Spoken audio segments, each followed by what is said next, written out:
what you've been doing this year has been sort of the combination of all of your talents, and then it's also extremely useful information. You're right, it's information we can't necessarily find. It's one thing to hear reporting on travel, but it's another to get it from a travel insider like you. Oh, thank you. Yeah, That so means a lot. yeah, and of course, that's why I have you on the show today because I think we could have a lot of fun together today. Of course. We are inundated with trends reports now that we're at the start of the year, and I Mhm. mean, I'm working on a few. Are you working on some, or have you worked on? It's fu I feel like I've been doing trend reports throughout the entire year. Maybe so. And so, like I want to take the next 10 minutes and you okay, and I are just going to burn through the trends that we know that have sort of come up this year and that some people are expecting for this coming year. okay, let's do it. All right. So we're going to do the hospitality and travel trends lightning round. Trend number one, vacation rentals. So, a few weeks ago, we heard about the Airbnb IPO. Shares skyrocket 120%, and Airbnb is now valued at over $100 billion, which is more than Marriott, Hyatt, and Hilton combined. So, should hotels be shaking in their boots, or is this a vote of confidence for travel as a whole? What do you think? Ooh, okay. I don't think hotels should be that concerned. Here's my whole thing with well, so a couple things to address and all of that. So the IPO and all of that, when they really broke it down, what it is that Airbnb is not a comparable product in essence to hotels. It's a more comparable product to booking engines like the Mm, booking.com and that. So that's something to keep in mind in regards to evaluations. okay. Now, in regards to the nuts and bolts of it, as far as like places to stay, like vacation rentals versus hotels, the way I have always seen it is that vacation rentals just add to the travel pie.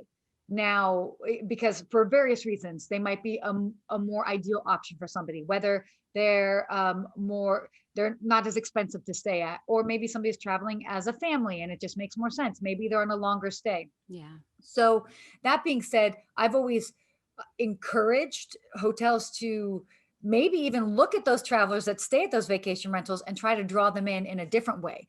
Maybe they have like a really cute, high tea, or they've got like a cool rooftop bar, so that they don't necessarily just focus on heads and beds, and they actually look at these properties as being grateful. Cool, you brought in other travelers, and then you can kind of market to them in a different way than just necessarily staying as an overnight guest. To have an additional option to just get people out, that means they'll then be spending at the location, at the destination, and that's ultimately good for everyone. I think you make a great point about, we're sort of sharing the share. And yes, if vacation rentals are, the place that people feel most comfortable to stay in, then let them come. And when we can gather people on a rooftop bar or in our restaurants again at the hotel, then we should see that as a positive thing. It's more foot traffic through our hotels when the Well, time comes. exact and by the way, I'm not the only one that obviously sees value in this. You can even look at these bigger hotel brands like Marriott, for example. They launched their Homes and Villas by Mm, Marriott International this year, so they're dabbling in that space. Four Seasons has like a residence component to them as well too, that they're kind of playing that up. So we've definitely seen this, that even these larger hotel brands are seeing the value in vacation rentals, but they're kind of getting a piece of the pie and making it their own. yeah. I love it. All right, we will move on to trend number two. So this year we saw RV, or this past year, we saw RV sales skyrocket and travelers started to explore their own backyards instead of getting on an airplane, right? So is this a travel trend to watch in 2021? I had just read a really interesting study earlier today that was done by cars.com, and they were kind of examining Christmas, the December Mhm. season, holiday season travel. And it's showing that 50% of Americans are still looking to travel. And of those, about 60% are going to be traveling by car, where normally they would choose to travel by car by for reasons that are convenience, and it's more cost effective. Mhm. Now the driving factor is safety and that controlled environment. So let's be honest, right now we're talking, it's the end of December. Things aren't necessarily going to be significantly changed in January and go, but now as we go into the rest of the year, and certainly we've also seen other studies with, different brands looking at how the vaccine will roll out and Hmm. how that will impact people. Realistically, I think that we're going to start seeing a lot more people out on the road this summer, but there's still going to be a little bit of hesitation. So I still think that we can definitely see the road trip continuing and more people then maybe getting more comfortable, all things considered, if everything continues on the right trajectory, Right. maybe by fall, the third quarter and winter next year, that people feel more comfortable getting on planes. So road trips here to stay for a Hmm. bit. Yep, I agree with you. Okay, trend number three, family reunions. So I personally think this is a really big one. I Mhm. know some people have seen way too much of their family than they would have liked this year, but some of us, like I think you and me, we have family, on the East Coast and maybe even still overseas, and we're missing our family, right? We're counting down the days until we'll be reunited. So, what do you think about family reunions? Is this a trend, and should hotels be sort of building up these programs? That's actually a really great question. I do think that that will be big. I don't know if we'll be in a place that maybe the summer of 2021. I think that's my gut is that's too soon. Yeah, I think that's we're gonna wishful thinking. yeah, I that's just my gut. I think, but I can see the reunion aspect being more of like a 2022 thing, Mm, when we're really like feeling really good about things and far better because there's still that group component, right. and so I still feel like we might be traveling more in these smaller quote unquote pods. Now that being said, there has also been this shift towards generational travel, so that in the sense that or multi-generational travel, and that's where you have grandparents, parents, and grandkids traveling together. So I do foresee that we probably will have more of that this summer. So you have Mhm. like a mini family reunion, but it's a smaller group. Right. Yeah. Okay, got it. So family reunions will maybe be a slow burn. We'll start Yeah. with, yeah, the pod, more like the podcation maybe. And if your pod Yeah. includes your grandparents, Mhm. great. And then Yeah. it'll grow. Yeah, got it. Okay. Trend number four, Okay. contactless everything. So a lot of hotels have been reducing what they're offering in terms of their check-in experiences, Mhm. fitness centers, dining on site, even activities. And, staff has been cut as a result of this, as you talked about. Do Mhm. you think hotels are going to find savings and therefore value in this? And do you think they will continue to be limited service? Or do you think full service is going to make a comeback? Well, so full service will definitely make a comeback. It has to, because that's also part of the experience. Um, it might take some time to get there. Hmm. So there'll definitely be an element of a limited service, but then there's also something to be said for there is yes, a cost saving aspect. There's also a sustainability aspect.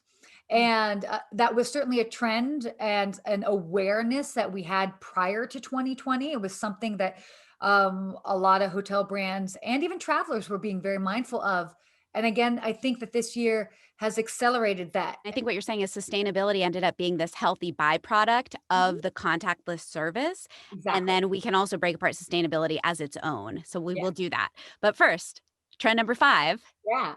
virtual everything. So, there are advantages to having virtual conferences, but we are all missing the human connection. That is undeniable. So, what do you think the future of events looks like? I mean, will group business recover in this next year? How do you see hotels adapting in order to welcome groups in? Over the next year that we're going to see more of a hybrid model.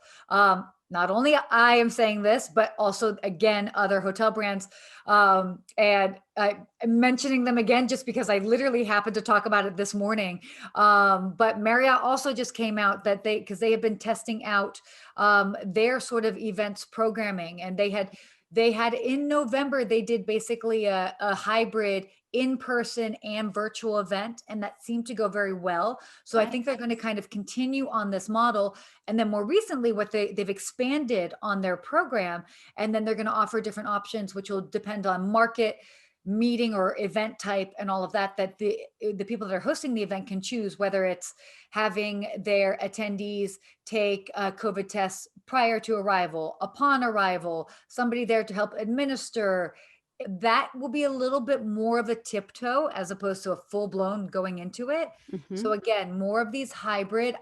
I would say hybrid probably for 2021. Looking at the brands, Marriott being able to roll something out like that to say all of your Mhm, attendees are going to be tested yeah, upon arrival and if needed quarantined. Like mhm, that is something that like independent hotels, boutique hotels are going to need to look to those big brands to roll those things out and then figure out how they're able to do it at, yeah, the independent hotel level. Trend number 6 is sustainability. So sure.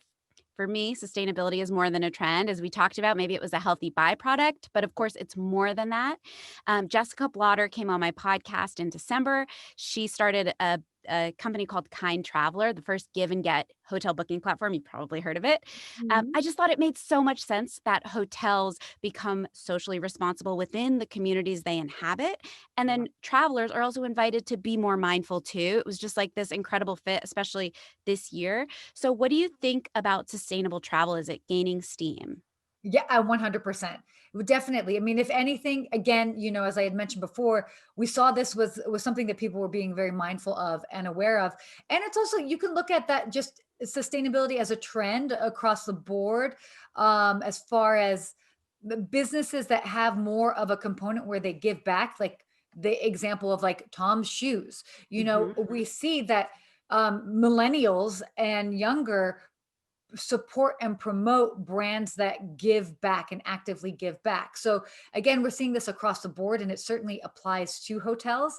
And so that sustainability aspect, we are living in a hyper, I would say a hyper globalized world because we have social media and everything at our fingertips. Like we can go online and like we can see a video of like somebody in Zimbabwe. You know what I mean? Like we have Mhm. like, okay, so interconnected that I think and some might argue that that's not a great thing, but I think the nice part about it is it makes us more aware that what we can do here can actually have an impact someplace else. And so as much as hotels can continue to embrace sustainability in however it makes sense to their brand, because it's going to look different for Mhm. everyone, but however they can adopt it, the guests want that, they see that, and they're going to support it. Yeah, absolutely. Did you at the start of the pandemic, were you watching those and beyond like safari videos? You could Yes. it was like a live 5 a.m. They were out there and you'd watch like the sunrise and you would see like rhinos or something. It that really was at the start of the pandemic, it really was moving to see the wildlife across the world and also hearing the stories of, the Venice canals being cleaned up. It you couldn't not think about the impact travel has made on the world and how staying home has, started to flip that, right? So then we started Yeah. to think about how to make travel more sustainable. Pretty Exactly. amazing. Yeah, it's been really exciting. I mean, I even remember, being in Los Angeles, which Los Angeles always has a little bit of a layer of smog. Go Mhm. figure. And I was able to go for a hike pretty early on, and I remember looking out and thinking like, oh, this looks different. This is crazy. So it just shows you how we can make a pretty big impact pretty quickly when we Right. just consume differently. Exactly. Yeah. So it's definitely a wake up call. Okay. The last trend, and you have just touched on it too, is social freaking media. So Yes. people are spending more time than ever on their phones, on Mhm. social media platforms, and people are very hungry to consume content, but at the same time, their attention spans are getting shorter and Yes, shorter. I'm definitely. guilty of it. Me too.